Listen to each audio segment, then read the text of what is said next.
তাই তো, তুই ঠিকই বলেছিস। জঙ্গলটা এমন কিছু গভীর নয়, কিন্তু এখানে কুটির বানিয়ে থাকবো কোথায়? একটা ভালো জায়গা খুঁজতে হবে।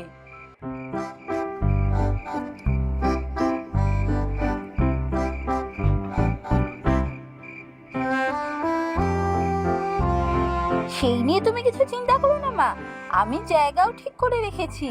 চলো, নিয়ে যাচ্ছি। একটা ছোট গাছ আছে, সেই গাছটা জানো তো মরেই যাচ্ছিল। আমি প্রতিদিন গাছটা এসে জল ঢেলে দিয়ে যেতাম, তাতে গাছটা কি সুন্দর হয়েছে।